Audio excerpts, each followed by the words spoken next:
absurd as But do you think materialism. that's fair to affirm that though? Would you affirm an absurd world?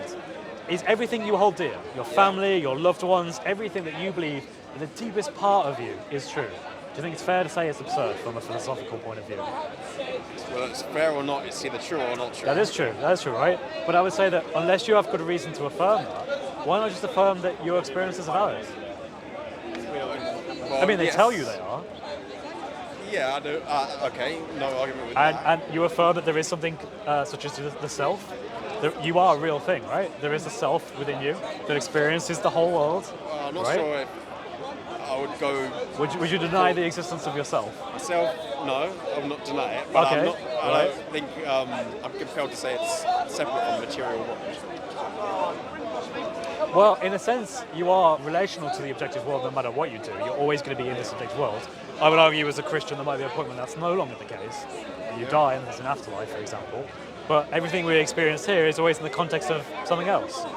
But you are distinct, right? And you are there. Distinct from my body. Distinct from everything else, right? You're distinct from that tree. Yep. Right. And you are real, just as that tree is real. Sure. Yeah.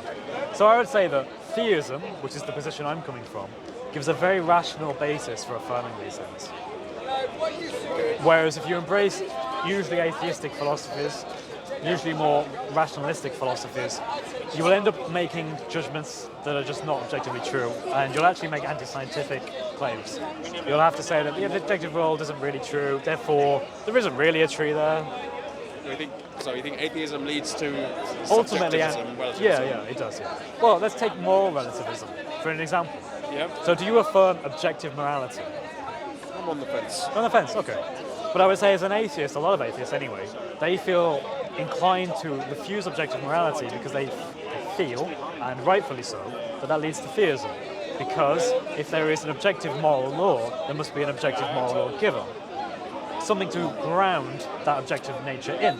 If you experience the murder of a child as wrong, and every part of your being experiences it as such, and you're making claims all of a sudden like that is wrong, you're not saying, well, this is a relativistic claim about law and in the UK law. You're not doing anything like that. You're saying the deepest part of your soul, that it should not happen. Yeah, that has violated something. Social conditioning. Maybe it is. Well, that's not actually exclusive to what I'm saying. It's the talk about how we come to know these things, about what objective morality is, can also be explained in the context of objective morality. Remember, all I'm saying is that it's objective, but how we come to know it can fail. For example, killing Jews is objectively wrong, right? The Nazis did that, and that's how I affirm it's wrong. But that doesn't mean that they can't have mistaken how they come to the conclusion that it wasn't wrong. They could have been conditioned into believing it wasn't wrong. They could have been told by philosophers that it isn't wrong. Do you understand? So I can affirm both things. I can affirm how they came to have a false understanding of objective morality, and affirm there is such a thing as objective morality. Whereas in an atheistic, relativistic view, you can't do that. You have to sort of be like, well, morality is just determined by herds. It's determined by groups of people. The Nazis came together and they thought it was okay, so they decided it was okay, and therefore it was. And we have decided actually that's wrong in the modern day, and now we've decided it wasn't. Right, But what's the and we won. Yeah, exactly. Who survival of the fittest? Who was the one who won out? Well, it was us, the Allies. The ones who opposed the horrible Holocaust, and hence we say that it's wrong. But you see, to me, my moral experience, I want to affirm that that's real, because otherwise there is a part of my experience that's absurd. Namely, my moral intuition, everything that I look at, that I affirm, killing of Jews is wrong. I can't say that anymore. I have to make interesting intellectual nuances about how it's kind of wrong, but not really, and then I get into very dangerous territory in my view. Okay. Theism allows for us to condemn the Holocaust in a real, objective way. Atheism doesn't have that same objective standard, and hence fails. And the reason why is because atheists can't say objective morality comes from things like abstract objects. Why? Because abstract objects can't cause anything. Yeah, it might be an objective value, but where do you get the idea of a moral duty? You could say that the abstract number 7 gives the moral value, and it is grounded in the number 7, that it's wrong to kill people, right? Yeah. But what makes you ought to follow it? There's no moral duty. Why? Because there is no lawgiver of whom has value, of whom you ought to worship and give your life to. Okay, it's not the same.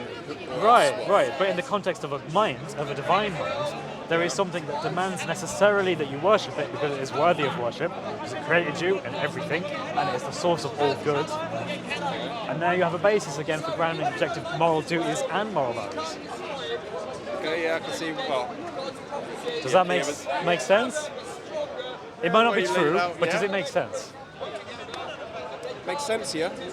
That's good. Yeah. That is the basis of the moral grounds for theism. Okay. I would call you to theism as a Christian. I think that theism is a much more robust philosophy. It puts you in a lot more better ground to affirm the real reality of things, the reality of suffering, the reality of good and wrong, the reality of evil. And I can affirm these things as a Christian, but as an atheist, I think you'll have difficulty. And I think you're quite a reasonable man, and you obviously like philosophy and you like the deep questions of life. And I encourage you to explore Christianity. You know, becoming a Christian isn't like a on and off switch. It takes time, and sometimes you just have to start with, well, maybe the Christian position is better intellectually, and then be like, okay, well, Christians believe in this guy called Jesus. Well, who is he? What did he say? Let's look into his teachings. Is that consistent with my moral teachings? And then explore it from there. That's what I would encourage you to do. Okay. Awesome. Well, should we leave it at that? I don't want to talk your ear off. I realise I've been talking for quite a while. Okay, yeah. But yeah, thank you for the chat.